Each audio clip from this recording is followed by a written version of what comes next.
भाई साहब और भी हेडलाइन हो सकती थी, वो तो सोच समझ के हेडलाइनें कम करी गई हैं। इस तरह से कल बाजार बंद होने के बाद और आज सुबह तक के बीच का न्यूज फ्लो है, जिसे इस अगले 20-25 मिनट में समेटना है। बड़ा मुश्किल काम है, तो क्विकली आगे बढ़ रहा हूं। भाई गुरुवार की सुबह है और सबसे इंटरेस्टिंग तो काम अपनी जगह, वीकेंड एकदम अब सामने आके खड़ा हुआ है।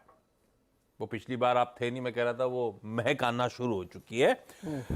अच्छा, कल मैंने सुबह कहा था इवेंट्स के लिहाज से सबसे इंपॉर्टेंट हफ्ते का कारोबारी सत्र है आज, लेकिन ज्यादातर उन इंपॉर्टेंट इवेंट्स पे रिएक्ट करने का दिन है, तो इसकी अहमियत और भी ज्यादा। कौन से इवेंट्स? कल बाजार बंद होने के बाद किसी टीसीएस, किसी एचसीएल टेक के तिमाही नतीजे आए थे, उन पे रिएक्ट करना है। हमारे अपने इन्फ्लेशन के नंबर्स आए, आईपी तो छोड़ दीजिए, वो डेटेड रहता है, उसमें ज्यादा इंटरेस्ट नहीं है मेरा।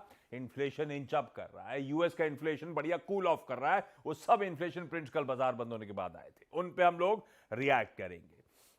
अच्छा, आज से वो एचडीएफसी का जो अमेलगमेशन है, उसकी रिकॉर्ड डेट आज उसकी एक्स डेट है। तो आज कल तो हमने एचडीएफसी को विदाई दे दी बढ़िया तरीके से चैनल पे। आज सारे इंडिसेस बदले बदले आपको नजर आएंगे, चाहे सेंसेक्स हो, निफ्टी हो, फिन निफ्टी हो, 500 हो, 50 हो, सारे इंडेक्सेस आज बदली तस्वीर नजर आएगी। आज से एचडीएफसी बैंक और मस्कुलर नजर आएगा आपको। इंडेक्स का सबसे तगड़े वेटेज वाला 14.5% के आसपास का वेटेज कमांड करने वाला निफ्टी का स्टॉक बन जाएगा। आज विप्रो और आज फेडरल बैंक के नंबर्स आने। फेडरल बैंक तो खैर डे के दौरान सेकेंड हाफ में बाजार के समय आज चुका होगा, विप्रो बाजार बंद होने के बाद नंबर्स आएंगे। आज शाम को यूएस में जॉबलेस क्लेम्स के नंबर्स हैं और आज शाम को पीएम मोदी फ्रांस पहुंच चुके होंगे। सुबह 6:30 बजे उनका जहाज जाना था, शाम को पीएम मोदी का 2 दिनों का फिर वो फ्रांस का दौरा शुरू। और इस सारे एक्शन के बीच आज ध्यान रखिएगा, वीकली निफ्टी और निफ्टी बैंक की वीकली एक्सपायरी का आज दिन है। अच्छा, सब पर आगे डिटेल में बातचीत कर लूंगा, जो जो मैंने मेंशन करा है, लेकिन चाहे वो ग्लोब हो, चाहे इन्फ्लेशन के प्रिंट्स हो या नतीजे हो, सबका निचोड़ आपकी स्क्रीन पर रख देता हूं। गिफ्ट निफ्टी लेकर आइए। नेट नेट हम 90-100 पॉइंट मजबूती के साथ खुलने जा रहे हैं। इस तरह के इंडिकेशंस आते हुए गिफ्ट निफ्टी कहां खड़ा है छोड़ दीजिए। कल की क्लोजिंग से बढ़िया तरीके से डायरेक्टर साहब ने एडजस्ट करके दे दिया आपको। 0.5% के गैप अप की हम तैयारी कर रहे हैं गांधीनगर से। इस तरह के बढ़िया इंडिकेशन है, सारे क्यूज का लबुलबाब है, हम खुलेंगे तो मजबूत ही। ग्लोबली लेकिन हुआ क्या, नीरज जी से बातचीत, वीरू से जानेंगे निफ्टी बैंक की आज की एक्सपायरी डे की स्ट्रैटेजी और हर्षदा बताएंगे सारे इंपॉर्टेंट स्टॉक्स इन न्यूज। कल सबसे इंपॉर्टेंट था वो इन्फ्लेशन का प्रिंट आ गया भाई साहब, एकदम ठंडा। क्या है मूड मॉल कैसा है? सारा उसी ने जोश भरा गया बाजारों में कल का। अच्छा सॉरी, बताना तो भूल ही गया, गिफ्ट निफ्टी का एशिया दिखा दीजिएगा और कल का फिर यूएस का बाजार दिखाइएगा। यूएस के बाजार 1/4 से 1.25% ऊपर, ये तीसरा दिन हो गया बैक टू बैक तेजी का। क्या भैया, क्या खा के लौट के आए थे? लेकिन डाउ डेज लो पर बंद। ये बात सही है, 350 पॉइंट ऊपर था डाउ, बंद 85 पॉइंट ऊपर हुआ। लेकिन वो बहुत रिलेवेंट नहीं है, मैं बताता हूँ। इन्फ्लेशन का हमारा जो कल हम लोग बात कर रहे थे, 3 के आसपास आना चाहिए। 3.1, 3.2 के एक्सपेक्टेशन अलग अलग थे। 3% आना चाहिए और 3 से नीचे आ गया दिवाली हो गई, लेकिन 3 आया, मार्केट खुश हुआ और तेजी बनी। छोटी दिवाली तो हो गई, छोटी दिवाली होगी और आगे बड़ी दिवाली होगी, इसमें कोई शक नहीं। यहाँ से कम मेरा अंदाजा है कि अगर ये देखिए, इन्फ्लेशन नंबर पहले समझ लीजिए, 3% नंबर आया, इसके अंदर जो 70% वेटेज रखता है वो शेल्टर यानी हाउसिंग सेक्टर। हाउसिंग सेक्टर ठंडा पड़ा है, रेंटल यील्ड ठंडी पड़ी है, पुरानी कारों की बिक्री की महंगाई ठंडी पड़ी है। तो जो सबसे ज्यादा दिक्कत करते थे वो सारे महंगाई के आंकड़े नीचे आए हुए हैं। और इंटरेस्टिंग बात है, कोर इन्फ्लेशन 5% से नीचे टूट गया है, 4.8 पे आ गया है। तो नंबर बहुत ही शानदार है, स्ट्रक्चरली वीक दिख रहे हैं, यानी नीचे की तरफ आते हुए दिख रहे हैं। और इसी के लिए आप देखिए कि बाजार ने वहां पर रिजॉइस किया और तमाम तेजी बनी। अब इंडेक्स एकदम डेज हाई बजा के क्यों नहीं बंद हुए? इसका कारण यह है कि बैंकों के रिजल्ट्स आने हैं और वो रिजल्ट सचमुच बहुत खराब होंगे। क्योंकि उसका एक कारण मैं आपको बता दूं, गोल्डमैन सैक्स इंटेंशनली लोगों की होप को नीचे करने के लिए स्टेटमेंट जारी कर रहा है बार बार, क्योंकि रिजल्ट्स अच्छे नहीं आएंगे। तो मार्केट उसको भी देखना चाहता है, लेकिन जोश बना हुआ है, तो तेजी रहेगी। इन्फ्लेशन नंबर कम हुए, बहुत अच्छे हैं। इसके बाद अब ये लगभग मान चुके हैं लोग कि जुलाई की एक हाइक होगी, उसके बाद हाइक बंद हो जाएगी, फिर ऐसे ही चलेंगे और इन्फ्लेशन देखते हुए फिर शायद साल अंत तक कट का भी माहौल बन सकता है। तो नंबर अच्छे, फेड की 1 जुलाई में हाइक होगी पक्का, इसमें कोई शक नहीं। इन नंबर के कंफर्ट दे रहे हैं, जुलाई के बाद फिर पॉज। यस, जुलाई के बाद पॉज कंटिन्यू रहेगा दिसंबर तक, और अगर ये नंबर और नीचे गए 3 से 2.5 के पास पहुंच गए तो आप एक कट भी एक्सपेक्ट कर सकते हैं। तो मार्केट इस तरीके से रिजॉइस कर रहा था, लेकिन आस पड़ोस में भी ऐसा माहौल नहीं है। आस पड़ोस मतलब पाकिस्तान, कनाडा ने बढ़ा दिया। अच्छा उनके आस पड़ोस, ओके। हाँ, आज कोरिया में शायद वो पॉज करेंगे, एक ने और ऑस्ट्रेलिया ने बढ़ा दिया, कनाडा ने बढ़ा दिया, कोरिया आज तो ये बताएगा। माहौल अभी भी इन्फ्लेशन का डर जो है दुनिया में अलग अलग इलाकों में अलग अलग तरीके से डील कर रहे हैं। जापान में करेंसी मजबूत हो रही, मैं इस बात से बहुत चिंतित हूँ कि येन मजबूत नहीं होना चाहिए, और येन मजबूत हो रहा। तो डॉलर वीक हुआ तो क्रूड भागा, डॉलर वीक हुआ तो सोना भागा। आज का सेक्टर ऑफ द डे अगर कोई होगा तो वो मेटल्स होंगे, क्योंकि डॉलर की वीकनेस मेटल की मजबूती होती है। तो अदर देन गोल्ड भी आप देखेंगे आज ये सब स्टील और कॉपर एल्युमिनियम चलते हुए दिखेंगे, लेकिन इंडिया में बड़ा गड़बड़ है यार, भाई साहब इन्फ्लेशन भी बड़ा, नाइट नंबर भी अच्छे नहीं आए। हिंदुस्तान में ना सारा खेला है आजकल टॉप का, टॉप टोमेटो अनियन पोटैटो। आई टोमेटो ने मामला गड़बड़ा रखा है, हमारा इन्फ्लेशन बहुत इंच अप कर गया भाई साहब। Actually, 4.25 वाला 4.8 पे पहुंच गया। स्ट्रीट मान रहा था थोड़ा सा इंच अप करेगा, लेकिन एक्सपेक्टेशन से काफी ज्यादा, और उसमें पूरी तरह से फूड और पल्सेस यानी कि दालें, खाना पीना ही दिक्कत कर गया है। पीना नहीं महंगा हुआ, खाना महंगा। हाँ मतलब कहने का तरीका हो गया। हाँ, पीना महंगा नहीं हो गया, दाम तो बढ़ाए नहीं किसी ने अभी तक, लेकिन बढ़ाएंगे, इनपुट कॉस्ट बढ़ रहे हैं, दाम बढ़ाएंगे। सुबह सुबह न जाने क्या। ठीक है, तो हमारा इन्फ्लेशन बढ़ा हुआ, लेकिन उससे कुछ ज्यादा अभी भी सारी ब्रोकरेज जिनकी मैं पढ़ रहा था, सारे इकोनॉमिस्ट यही कह रहे हैं, वो पॉज वाला स्टैंड आरबीआई का कंटिन्यू करेगा, इससे ज्यादा फर्क नहीं पड़ेगा। पर हाँ, वेदर रिलेटेड डिस्ट्रप्शंस पे नजर रखिएगा आप। ये थोड़ा सा इंचअप करना शुरू है, थोड़ा सा इस पे नजर रखनी है। अदरवाइज हमारे यहां कोई नीडल मूव नहीं कर रही, स्टेटस को ही रहेगा इस पूरे साल, ऐसा मानना है सबका। खैर, ये कहानी है इन्फ्लेशन नंबर्स की, ये कहानी है यूएस के मार्केट्स की चाल की। अब लाइए भारतीय बाजार स्क्रीन पर। कल बढ़िया सेशन था, गैप अप के साथ खुले थे एक समय भारतीय बाजार। नहीं, ये क्या दिखा रहे हैं आप? कल का इंटरडे दिखाइए निफ्टी का। गैप अप के साथ खुले थे, मेरे ख्याल से 65-70 पॉइंट के आसपास शुरुआती टिक्स में उछाल था भारतीय बाजारों में, जब हमने 19,500 के लेवल्स फिर ब्रीच कर दिए थे। पर उसके बाद जाते जाते सेशन के क्लोजिंग के आसपास थोड़ा सा मुनाफा वसूली कह लीजिए, दबाव थोड़ा सा गहराता हुआ नजर आया। खैर, मेरे ख्याल से वो काफी सारे एडजस्टमेंट्स प्ले आउट हो रहे थे, एचडीएफसी ट्विंस के, इंडेक्सेस के, उन सब का खामियाजा था, इससे ज्यादा कुछ नजर नहीं आया। और खैर, वो जो रेंज में कंसोलिडेशन 300-500 वाली, कल 7th स्ट्रेट ट्रेडिंग सेशन हो गया, उस रेंज में सिमटे हुए भारतीय बाजार नजर आए। Veeru, good morning. एक्सपायरी के दिन अप्रोच क्या रखूं निफ्टी बैंक की? गुड मॉर्निंग आशीष, good morning Neeraj ji, good morning Harshita. देखिए, पहले एक यूएस के चार्ट की जो नीरज जी ने टिप्पणी करी, कल का डाउ का हाई एग्जैक्टली 15 मई 2022 से लेकर जो हायर क्लस्टर है, करीब करीब समझ लीजिए 34,600 वही था, वहीं से हल्का सा कोलैप्स हुआ। कहने का मतलब यह है कि डाउ एक बहुत बड़े सप्लाई जोन पे खड़ा हुआ है, लेकिन अगर पार हुआ तो टेक्निकल सेटअप इसका बहुत अच्छा होगा। इसका चार्ट मेरे पे है नहीं, कल हो सके तो दिखाऊंगा एक बार। लेकिन coming back to Nifty bank, Ashish कल मेरी अप्रोच थी 19,500 a zone to book profit लीजिएगा कल के ट्रेड पे, और 19,393, 351 हमेशा बाय ऑन डिप्स की अप्रोच रखिएगा। कल क्लोजिंग में भी मैंने कहा मेरा स्ट्रॉन्ग कन्विक्शन है, लॉन्ग रखिए, यहां भी लॉन्ग लीजिए और कैरी भी करिए, कोई दिक्कत की बात नहीं है। निफ्टी बैंक ने अच्छे स्विंग दिए। इनिशियली बाय लेवल था 44,641, 690 का लो लगा, और करीब करीब आपको 950 पे बुक करना है, वही हाई था। अच्छे स्विंग मिले, लेकिन ये बात बिल्कुल तय थी कि 3 बजे थोड़ा सा डिप आएगा कंसिडरिंग द एडजस्टमेंट्स। लॉन्ग है तो रखिए, अभी तक का डेटा ये कहता है। अब आते हैं इंस्टीट्यूशनल फिगर्स को समझते हैं। देखिए, कल के डेटा को मैं इंस्टीट्यूशनल फिगर्स को थोड़ा सा बेनिफिट ऑफ डाउट कल के एडजस्टमेंट्स कर दूंगा। कैश के फिगर्स को मैं रीड नहीं कर रहा हूं आज, बट स्टिल फिगर ये कहती है कि करीब करीब 1242 करोड़ रुपए का एफआईएस का सेल, डीआईएस का करीब 436 करोड़ रुपए का बाय, इंडेक्स फ्यूचर्स 74 करोड़ रुपए का बाय किया, 1800 कॉन्ट्रैक्ट लॉन्ग, 2925 करोड़ रुपए का स्टॉक फ्यूचर बेचा, यहां पे 30,000 कॉन्ट्रैक्ट शॉर्ट। और इंडेक्स ऑप्शंस में जो दिक्कत का सबब यह है कि आज के लिए एक्सपायरी डे के लिए करीब करीब 1,57,000 कॉल शॉर्ट है। दैट मीन्स कॉल राइटर्स के जोन आज आपको मतलब आपका जो बेस्ट जोन है वो तय करने की बात कहेंगे कि भाई यहाँ पे आके अपने प्रॉफिट्स को बुक कर लो, क्योंकि कॉलाइटस हैं, बड़ी सिग्निफिकेंट कॉलाइटिंग हुई है, तो प्रेशर जोन ऊपर की तरफ होंगे। वो क्या होंगे अब देखेंगे। कॉल्स कहां परसिस्ट करती हैं आशीष? देखिए 19,500, 19,600 और 19,550, इनमें एक सब्सटेंशियल ओआई खड़ा हुआ है। आपकी स्क्रीन पे जब ऑप्शंस के स्टैट्स आएंगे, 4,15,00,000 कॉल ना, और 19,500, 550, 600 पे खड़ी हुई है। तो ये एक बहुत स्ट्रॉन्ग सप्लाई जोन है। ये हमेशा एक जोन रहेगा जहां पे आपको नीचे लिए हुए ट्रेड्स को बुक करना है, याद रखिएगा।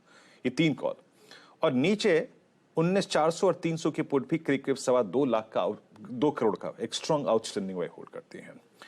पिरामिड्स लेके आइए। आई थिंक ये डेटा आपको पिरामिड्स में ज्यादा क्लियर तरीके से समझ में आएगा कि आपका सप्लाई जोन क्या है और आपका ट्रेड को पिक करने का जोन क्या है। अगर आपकी कल के लॉन्ग थे तो ये देखिए, ये जो ब्लू वाइल्ड कैंडल है दैट्स 19,500, उसके बाद 19,600, नीचे 19,400, 300 एक स्ट्रॉन्ग सपोर्ट जोन। एक और चीज याद रखिएगा, 300, 400 की पुट ओआई होल्ड करती है और आपका 10 डे एक्सपोनेंशियल मूव हो जाता है 19,265 पे। मेरी अप्रोच क्या रहेगी? देखिए कल के लॉन्ग है तो एक बहुत बड़ा अगर गैप अप मिल जाए तो अगेन दैट 19,471,503 रेजिस्टेंस की प्लेट लेके आइएगा प्लीज।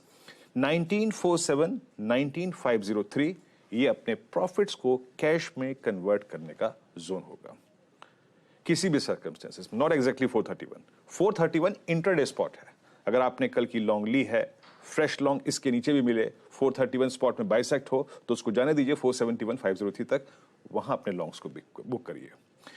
एक्सपायरी रिलेटेड स्विंग तभी आएगा जब हम 503 के ऊपर सस्टेन कर जाएंगे, then a swing towards 531, 569 is possible. ऐसे अप्रोच करिए हायर लेवल्स को। और याद रखिएगा, इन एनी सर्कमस्टेंसेस आपको 19,361, 321 मिलता है तो वो एक बेस्ट जोन होगा base one to accumulate long.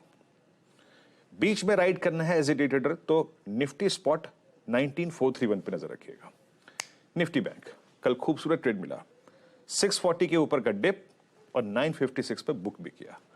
बाद में कोलैप्स हुआ बट एग्जैक्टली एट 2 और 3 मेरी अप्रोच यही थी, कोई दिक्कत की बात नहीं है, मैं लॉन्ग यहां भी पिक करूंगा। बट याद रखिएगा 77 लाख के आउटस्टैंडिंग वाई के साथ आपका 45,000 सबसे बड़ा कॉलेटर्स का जोन है। 44,500 की पुट लेस ओआई होल्ड करती है, बट याद रखिएगा एक चीज, बेस वन लेके आइएगा। बेस वन में 44,511 that's rising 20 day exponential moving average, ये कहता है कि बेस वन जब तक स्क्रीन पे है as a trader it's a zone to pick long. अगर आपके पास कल भी लॉन्ग थी कोई दिक्कत की बात नहीं है, ये जोन हमेशा इर्द गिर्द का इसके 150 पॉइंट का एक जोन होगा लॉन्ग्स को पिक करने का। ऊपर रेजिस्टेंस पे आशीष 44,867, 45,010, ये कल की तरीके से एक प्रॉफिट बुकिंग का जोन होगा। और जिसे कहते हैं ना एक्सपायरी रेटेड स्विंग, अगर बाजार में अच्छी तेजी आई 45,010 के ऊपर टिकना जरूरी है, तभी अ स्विंग टुवर्ड्स 45141 289 पॉसिबल है। आशीष बहुत बढ़िया। ये है निफ्टी बैंक का आज का अप्रोच, एक्सपायरी के दिन का अप्रोच। और एक्सपायरी के दिन से याद आया, कुछ दिनों बाद आपको एक्सपायरी का कैलेंडर बिल्कुल बदला बदला नजर आएगा। रोज खेलो इंडिया खेलो, पर संभाल के थोड़ा सा। मंडे को हो जाएगी वेडनेसडे से बदलकर weekly expiry mid cap select की, और इसकी तो हर एक्सपायरी इवन मंथली भी वहीं पे जाएगी। फिर निफ्टी ट्यूसडे को जस का तस बना रहेगा, वेडनेसडे को बैंक निफ्टी आ जाएगा। इफेक्टिव डेट बताता हूं, 4 सितंबर, मतलब पहली वीकली एक्सपायरी 6 सितंबर की बदली नजर आएगी। बैंक निफ्टी चला जाएगा वेडनेसडे को, थर्सडे को रह जाएगा अकेला निफ्टी। हाँ, बैंक निफ्टी की मंथली और क्वार्टरली साइकिल्स हर महीने के लास्ट थर्सडे को ही निफ्टी के साथ एक्सपायर होगी। ये वीकली साइकिल्स बदलेंगी, और फ्राइडे को सेंसेक्स और बैंक के है ही है। ये तस्वीरें बदलने वाली हैं।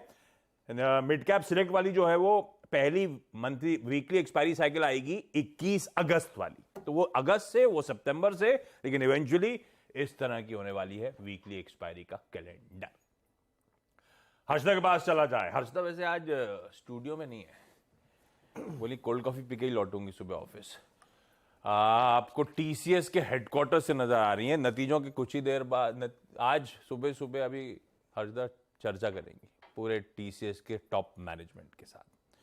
तो नतीजे तो समझा देंगे अभी, और वाणी कैसी है उन लोगों की, टोन कैसी है, कमेंट्री कैसी है, वो कुछ देर बाद सीएनबीसी आवाज पर। हर्षदा गुड मॉर्निंग, रिजल्ट्स और बहुत कुछ है आज तो। आशीष, गुड मॉर्निंग। तो पहले टीसीएस और एचसीएल टेक दोनों नंबर्स पर मार्केट ऑफ कोर्स रिएक्ट करता हुआ दिखाई देगा। अब टीसीएस में एक्सपेक्टेड था कि ये तिमाही थोड़ी सी वीक रहेगी और वैसा ही वीक परफॉर्मेंस देखने को मिल रहा है। कांस्टेंट करेंसी टर्म्स में ये रेवेन्यू एकदम फ्लैट आया है, जहां पर अपेक्षा थी कि करीब 0.2% तक की ग्रोथ देखने को मिलेगी, लेकिन एब्सोल्युटली फ्लैट है वो आंकड़ा। साथ ही साथ अगर आप ईयर ऑन ईयर कंपेयर करेंगे कांस्टेंट करेंसी का आंकड़ा, तो 7% पर आया है और मेरे ख्याल में 7-8 क्वार्टर्स बाद ये सिंगल डिजिट्स में आता हुआ दिखाई दिया है एक्स ऑफ कोविड। तो वो भी एक चीज है जो डाइजेस्ट मार्केट करता हुआ दिखाई देगा। लेकिन बाकी अगर आप पैरामीटर्स देखें, डॉलर रेवेन्यू में एकदम फ्लैटिश ग्रोथ देखने को मिली है, प्रॉफिटेबिलिटी पर थोड़ा सा दबाव देखने को मिला है। मार्जिन्स अनुमान था कि दबाव में रहेंगे, 23.4% के अनुमान के सामने 23.2% पर आए हैं और 200 बेसिस पॉइंट का जो प्रेशर आया है मार्जिन्स पर, वहां पर कंपनी ने वेज हाइक ली है 1 अप्रैल ऑनवर्ड्स, तो उसका कुछ इंपैक्ट देखने को मिला है। लेकिन आप एक और चीज पर ध्यान देंगे, डील विंस, उसको लेकर थोड़ा सा कंफर्ट है क्योंकि लगातार दूसरा क्वार्टर रहेगा जहां पर $10 बिलियन की ऊपर की डील विंस दरअसल या फिर डील्स कंपनी ने इनफैक्ट लॉक की है। बीएफएसआई में अभी भी दबाव है, हाईटेक रिटेल वहां पर स्लो डाउन देखने को मिल रहा है। नॉर्थ अमेरिका से साइंस इंप्रूवमेंट के अभी तक नहीं देखने को मिले हैं। यूके के मार्केट में ऑफ कोर्स ग्रोथ है। कॉन्टिनेंटल यूरोप पर कंपनी की कल शाम को प्रेस कॉन्फ्रेंस में टिप्पणी थी कि जितनी मेहनत या फिर जितना समय पहले लगता था उससे ज्यादा समय लग रहा है डील्स को कन्वर्ट होने में या फिर डील साइन होने में, तो कॉन्टिनेंटल यूरोप को लेकर चिंता है।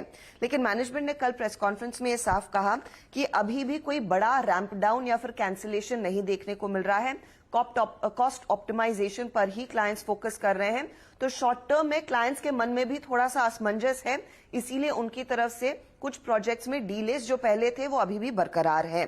प्राइसिंग प्रेशर अब तक किसी डील में नहीं देखने को मिला है, ये एक सेविंग ग्रेस है। लेकिन जब सेकेंड हाफ की बात आती है, और आपको याद होगा Q4 के बाद उम्मीद थी और मैनेजमेंट कमेंट्री में हमने सुना था कि सेकेंड हाफ में उम्मीद है कि एक पिकअप आता हुआ दिखाई देगा।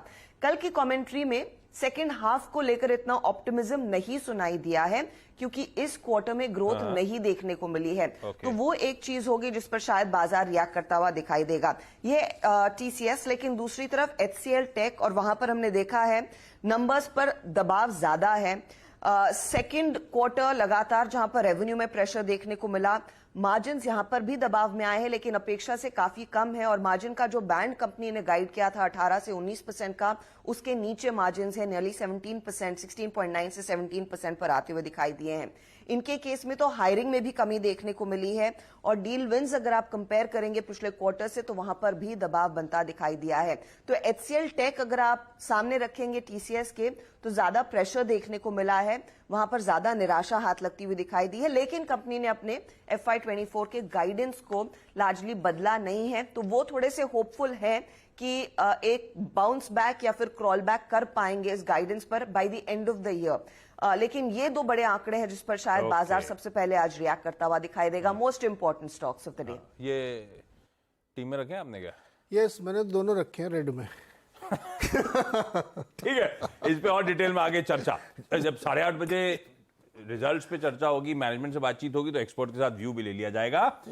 पर ये सीधा सौदा में हम लोग थ्रेडबेयर इन रिजल्ट्स को डिस्कस भी कर लेंगे। क्विकली आज का इवेंट्स कैलेंडर, एक्सपायरी का डे है वीकली। एचडीएफसी बैंक में अच्छा याद रखिएगा, एचडीएफसी बैंक आज से ही एमएससीआई ग्लोबल इंडेक्सेस में शुमार होने जा रहा है। क्राउन ज्वेल हो जाएगा निफ्टी का भाई साहब एचडीएफसी बैंक। निफ्टी 50 में माइंट्री, एलटीआई माइंट्री, सेंसेक्स में जेएसडब्ल्यू स्टील, फिर निफ्टी में एलआईसी हाउसिंग फाइनेंस, ये सब नजर आएंगे आपको। निफ्टी बैंक, कल हम लोग चर्चा कर रहे थे रिस्क कैसा हो गया एचडीएफसी बैंक से कंसंट्रेशन का। ऐसा नहीं है, 33% पे एनएससी के रूल्स किसी भी एक स्टॉक का कंसंट्रेशन कैप कर देते हैं। अरे वाह। और टॉप 3 का कंसंट्रेशन कैप हो जाता है 62% पे, उसके ऊपर जा ही नहीं सकता। तो दरअसल इफेक्टिवली एचडीएफसी बैंक का वेटेज केवल 29.1% पे रहेगा, 26.9 से बढ़कर, ना कि वो 50-60%। ऐसा कुछ नहीं होने वाला। वो इंडेक्सेस का रीबैलेंसिंग दिखा दूंगा अगले शो में 8 बजे। विप्रो के नंबर शाम को, फेडरल बैंक के मेरे ख्याल से हर्षदा और वीरू जब कमाई का अड्डा कर रहे होंगे अनुज के साथ तब आ रहे होंगे। Aditya Birla money, Tata metallics, Angel One, Sterling and विंसल, इन सब के नंबर्स। पीएम मोदी की आज से 2 दिनों की फ्रांस दौरे की शुरुआत, वो वहां पे Bastille day parade, French national day के चीफ गेस्ट हैं, गेस्ट ऑफ ऑनर वही हैं, तो कल है वो वहां का नेशनल डे। अच्छा, उससे पहले इंपॉर्टेंट हो गया, डिफेंस एक्विजिशन काउंसिल की बैठक आज है, तो क्या रफाल खरीदने वाले हैं, क्या सबमरीन्स खरीदने वाले हैं, जो कुछ होना है फाइनल कंफर्मेशन आ जाएगा, तब मोदी जी वहां पे साइन कर रहे होंगे। एक्स डिविडेंड वाले स्टॉक स्क्रीन पर है, 10 रुपए का टाइटन का एडजस्टमेंट है। उत्कर्ष स्मॉल फाइनेंस बैंक का आईपीओ आज डे 2 है। पतंजलि फूड्स का आज ओएफएस खुल रहा है, हेडलाइन में प्रोड्यूसर्स आपने सब मेंशन कर दिया है। 1000 रुपए का फ्लोर प्राइस है, 9% कुल मिलाकर स्टेक बेचने की तैयारी प्रमोटर्स की। कोरिया का इंटरेस्ट रेट डिसीजन है, बाकी सब स्क्रीन पर आ जाएगा, ज्यादा इंपॉर्टेंट नहीं। यूके का जीडीपी इंपॉर्टेंट है, यूएस के शाम के जॉबलेस क्लेम्स इंपॉर्टेंट है, क्रिस्टोफर वॉलर साहब की इकोनॉमिक आउटलुक पर स्पीच है। और एक और चीज वीरू आप भी देखिएगा, दिल्ली में आज हिंदुस्तान का पहला elevated cross taxiway Delhi airport पे इनॉग्रेट होने वाला है। मतलब कि बेसिकली गाड़ियां नीचे से जाएंगी और ऊपर से हवाई जहाज जाएंगे, 2 ऐसे टैक्सीवे निकल के जाएंगे। मेरे ख्याल से इन लोग को टाइम लगता है नॉर्थ और साउथ के एयरक्राफ्ट को कनेक्ट, इधर उधर टर्मिनल 1 से टर्मिनल 3 जाना, ये सब करना, तो एयरक्राफ्ट सब वो टैक्सीवे आज इनॉग्रेट करेंगे हमारे एविएशन मिनिस्टर। जाइए नीचे घूम के आइए वीरू, कैसा फील आता है देख के आइएगा।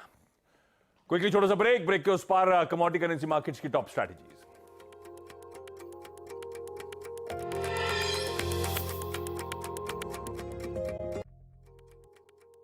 ब्रेक के बाद आपका स्वागत है भाई। आज की commodity strategy SMC global securities की तरफ से वंदना भारती जी ने भेजी है सुबह सुबह।